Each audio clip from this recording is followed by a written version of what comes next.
Здравейте, приятели! Аре, елате с нас на една тренировка 43 км в Пирин. Подготовка за Е4. Айде! Ей там ще се качиме. На 0,1 км вече не знаем къде отиваме.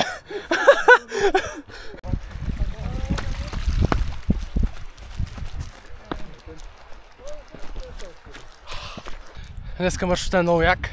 Тръгваме от хижа Вихрен, Моратово езеро, където сме вече. Идваме към Влахино, сега ще качим Хвойнати. Ей там отсреща. Към Влахино. Потичаме отдолу, качваме Албутин и оттам си тръгваме по Е4. Кончета, Магаренца, до връх Вихрен. Спускаме връх Вихрен до хижа Вихрен. Долу го издържиме, че тук не е западен парк. Айде! Моратов връх изглежда доста впечатляващо от тук. Гледай какво става, мале. Ето 6 км с 600 ден елевация. Минахме Влахини езера. Сега вървим към Албутин нататъка. И след това виждате ли го коня къде е? Ще е много интересно. А мухите виждате ли ги? Които са навсякъде. Помислиха ни, че ние сме конят. Сега ни предстои това олейче към Албутин. Интересно ще е. И там времето не изглежда много добре. И всеки път като пусна камерата, мухите се ексайтват. Искат да ви видят. И 100 метра по-късно включване влязахме в долу на някаква рекичка. Извън трака, разбира се. Добре, че си взех маратонките, които нямат грайфер. За да е по-интересно. Иначе... Тук от как минал тук, бе? Охо! То тук е имало хубава пътека, бе. Кой да знае? Кой да знае? Да кажеш, че нямаме трак, имаме трак. Да кажеш, че нямаме GPS и телефони, които поддържат трак и го визуализират, имаме. Ама, виждаме на горнище и тръгваме. Това. Покатерихме малко тук. До премката на Албутин, ето го Албутин в мъглата. Ако виждате и мене от мъглата от мухи, която се е образувала около всички ни.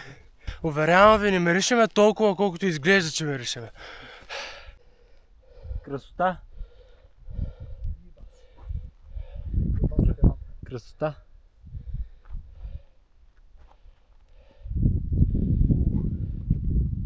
Сложихме нещо по-топло, че по кончето най-вероятно няма да е най-топличкото.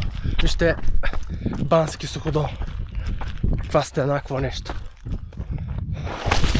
Оба! Живота е радост и тъга. Тук е опасно за ютубъри. Опасно е за ютубъри.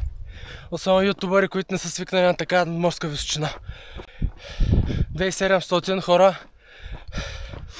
Усещам я тая надморска височина. Главата ми една така лека. От известно време, може би 7-8 месеца не съм ходил на такава височина. И определено се усеща. Но затова сме тук. Да откриваме нови стаи в пещерата на болката. Стая номер 543. Височинна болест. Тук момчетата ме питат защо толкова години бягам и никога не съм бягал на Пирин Екстрим. Какво да правя? Да изберам между всички тия състезания или да присъствам на раждането на детето ми. Нали, някакси много ясно, че ще избера състезанията. Шега е това. Жена не се сърди. Шега е. Ето го котешки е, чао. Моля те да спа вкъщи. Какво са казали, какво? Има едно правило, че не можеш да си отляво на въжето, като минаваш по Пирин Екстрим. Трябва винаги да си отясно. Иначе ще има Double Broken Spine Dog. Double Broken и Double Broken Dog йога поста. счупен на две. Кинезитерапевтите го мразят. Кинезитерапевтите го мразят. В момента тук имаме математическа задача. Вижте какви преспи има, където е пътя. Там също има преспа, която минава през пътеката на Е4. Искахме да минем баш през пътеката, обаче по-скоро трябваше да качим Кутело и да вървим по Билото, тъй като там няма как да се задържи сняг. Както всъщност ни посъветваха, просто нам... Да. Ами давай нагоре да се качваме Билото и да вървим по него към Вихрен. Ето го е там, отсреща. Тази следващата пряспа е бая по-сериозна. Тая пряспа аз на нея не стъпвам. Като тръгнеш по пряспата и... На 200 метра. Да. Аре, ходим. Който не слуша старейшините, какво му казват 3 дена по-рано, откъде мине, ето сега, катериме Кутело по този начин. Ето.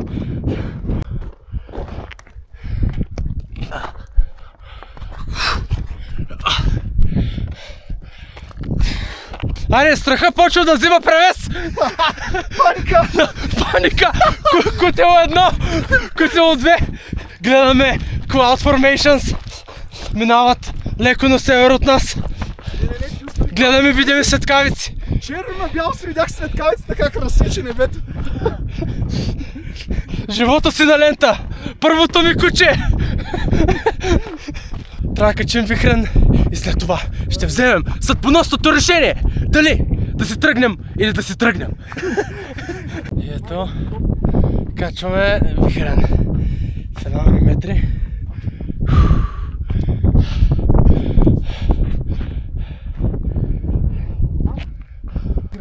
Заснето.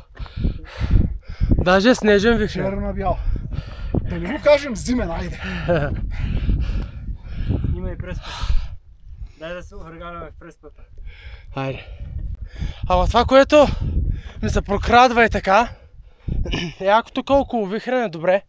Да следем долу да хапнем по една супичка и да треснем още един Вихрен. На другата страна?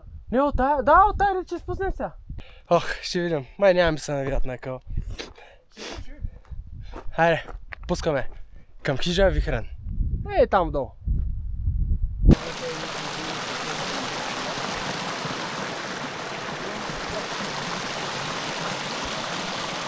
Ами така, на хижа Вихрен сме. Мислехме си, че сме доста по-бързи, оказа, че сме доста по-бавни.